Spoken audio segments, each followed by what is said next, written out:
नमस्कार, आप सभी दर्शकों को एडीएस न्यूज चैनल में स्वागत है। आप देख रहे हैं आंखों देखा सच।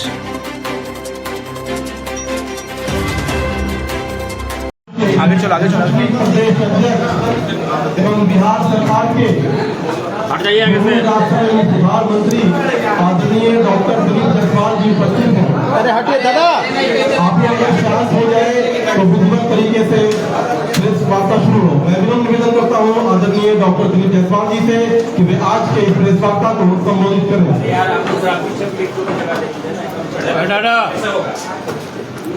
अरे भाई पीछे आ जाओ। हेलो,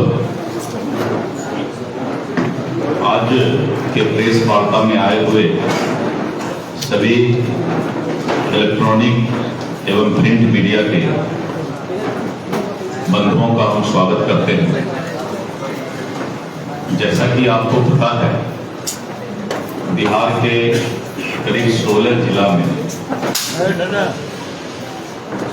बाढ़ का प्रभाव हुआ है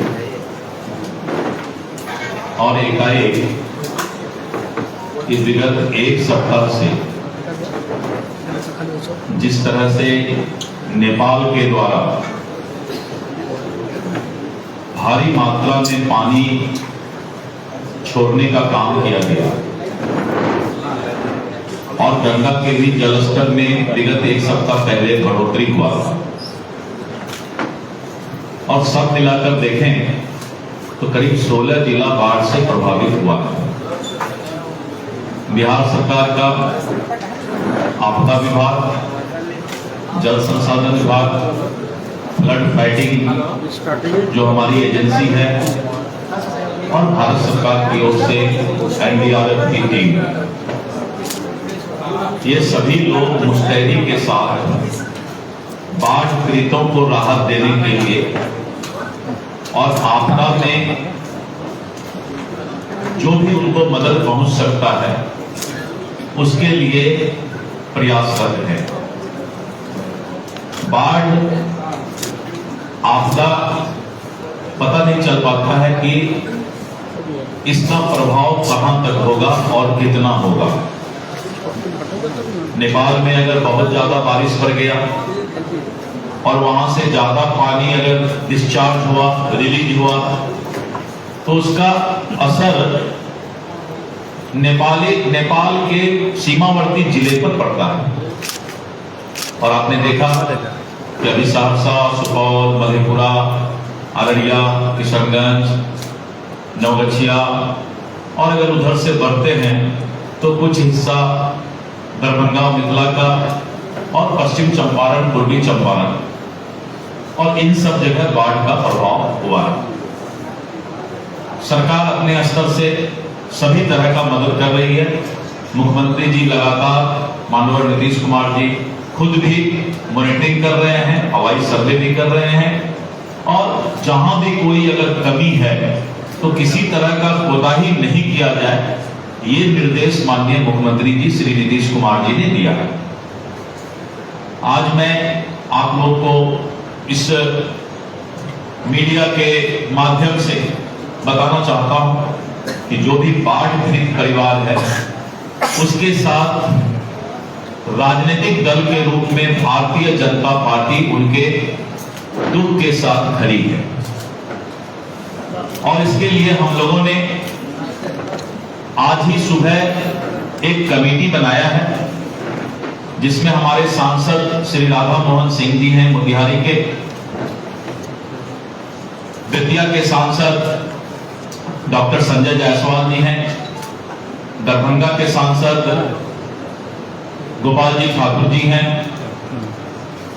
और इस तरह सहरसा में हमने नीरज सिंह बबलू जी मंत्री, अररिया में प्रदीप सिंह जी और करीब 11 लोगों का एक कमेटी भारतीय जनता पार्टी ने आज बनाया है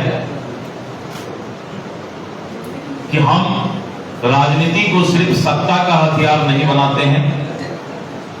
राजनीति हम सिर्फ सत्ता सुख के लिए नहीं करना चाहते हैं और भारतीय जनता पार्टी के कार्यकर्ताओं ने यह फैसला लिया है कि हम पहला फेज में बाढ़ प्रभावित 1 लाख परिवार को भारतीय जनता पार्टी अपने कार्यकर्ताओं की मदद से राहत पैकेज देने का काम करेगी।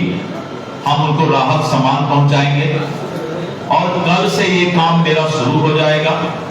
और अभी पहला फेज में 1 लाख परिवार को, करीब 5 लाख प्रभावित लोगों को हम जो है बाढ़ में उनके दुख में शामिल होंगे और उनको राहत पैकेज हम यहां से देंगे। जो भी सामान उनको जरूरत है, खाने का पीने का जो भी सामान जरूरत है, ये कल से हम शुरू करेंगे। प्रथम फेज में हम देख लेते हैं कि कितने हद तक, क्योंकि जो लोग विस्थापित हुए हैं बाढ़ से, वो या तो किसी बांध पर हैं या किसी ऊंचे स्थान पर आ गए हैं, तो हम उन तक वो सामान पहुंचाएंगे जो वो बाढ़ के समय में भी खा सके और उसका उपयोग कर सके। तो 1 लाख परिवार को भारतीय जनता पार्टी सेवा की भावना से उनके साथ खड़ा होगी। और हम इसको देखेंगे 4-5 दिन में कि अगर 1 लाख परिवार के बाद बाढ़ की परिस्थिति और कैसी रहती है, तो ये संख्या हम दोगुनी भी करेंगे। जरूरत पड़ेगा तो फिर हम 1 लाख परिवार को ये राहत सामान पहुंचाएंगे, जिससे कि भारतीय जनता पार्टी, जो उसका परमो धर्म है सत्ता के पहले सेवा, लोगों के दुख में शामिल होना, तो हम ये काम करेंगे। आज के इस प्रेस वार्ता में मुझे यही आपको सूचना देना था। आप लोग यहाँ आए, बहुत बहुत धन्यवाद। प्रश्न तो एक करके नहीं सकते। इसमें क्या होगा, अनाज के अलावा और क्या होगा? 30 लाख लोग प्रभावित हो रहे एक आदमी पूछना तो ना, राहत पैकेज में अनाज के अलावा और क्या होगा? देखिए, जो हमारा राहत का सामान जाएगा उसका डिटेल आपको हम बता देंगे शाम में तक। अभी ये कमेटी, जो 11 लोगों की कमेटी है, वो ये देख रही है कि जितना जल्दी हम सामान पहुंचा सकें, क्योंकि बाढ़ में तुरंत अगर सामान पहुंचे तभी फायदा है, 5-6 दिन बाद देने का कोई फायदा नहीं है। तो तुरंत हम पैकेट बना पाएंगे तो निश्चित रूप से जो सूखा अनाज है, जैसे चूड़ा है, गुड़ है, मोमबत्ती है, माचिस है, पॉलीथीन है, बिस्किट है, कुछ बच्चों को दूध के लिए जो है अमूल का पाउडर है, तो इस तरह का सामान रहेगा जो कि तुरंत उपयोग वो कर सके और उनको चूल्हे की जरूरत नहीं पड़े।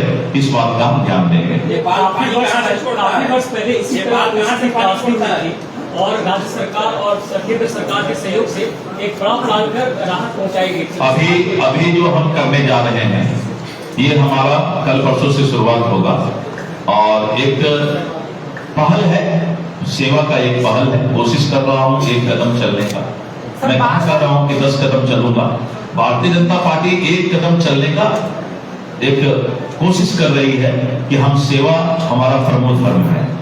जायसवाल जी, 25 लाख लोग प्रभावित हुए हैं इस बाढ़ से, तो 25 लाख और 1 लाख कहीं 25 लाख लोग हुए होंगे, मुझे मालूम है, जैसा 16 लाख के आसपास। मैंने कहा 1 लाख परिवार को, परिवार का यानी 5 लाख हो जाता है। और मैंने कहा कि पहला फेज में, क्योंकि आज तो हम फैसला लिए, तो पहला फेज में इतना काम करेंगे और मैंने कहा कि उसको बाद हम देखेंगे कि हमारे कार्यकर्ता कहां तक पहुंच पा रहे हैं। हो सकता है कहीं पर सरकार का अपना जो है कैंप लगा हुआ है, वहां जरूरत नहीं है, तो बहुत सारा चीज देखा जाता है। और मैंने कहा कि इसके बाद फिर 1 लाख परिवार को और हम सोच रहे हैं, क्योंकि हम 1-2 दिन में तो इतना पैकेट बनवा नहीं पाएंगे। हमारी कोशिश है कि जितना जल्द हो। एक भावना आया है पार्टी का, और मैं इसलिए ये संदेश दे रहा हूं कि राजनीतिक दल का काम सिर्फ सत्ता नहीं है बल्कि सेवा भी है। मैं ये संदेश देना चाह रहा हूं। सर, भागलपुर में ब्लास्ट हुआ है, बम ब्लास्ट हुआ है, उसके बारे में अभी तो हम जिस काम के लिए बुलाए हैं, तो फिर अलग से हम उस पर आपको बताएंगे। अभी तो चूंकि हम उसी का बैठक कर रहे हैं, डीसी कर रहे हैं। हमारे जो 10 मेंबर हैं सांसद और ये लोग, नौतन के विधायक हैं, नारायण शाह जी हैं, एक सवर्णा सिंह जी हैं और ढाका के पवन जायसवाल जी हैं। तो इस तरह करके सभी लोगों के साथ मेरा एक डीसी चल रहा है कि कितना चूड़ा कहाँ अवेलेबल होगा, कितना गुड़ कहाँ अवेलेबल होगा। तो थोड़ा सा हमको आज इसमें लगने दीजिए, उसके बाद और हम बातें आपसे बाद में कर लेंगे। बहुत बहुत धन्यवाद। ये बात पालेकर से छोड़ता है। चलिए, बहुत बहुत धन्यवाद।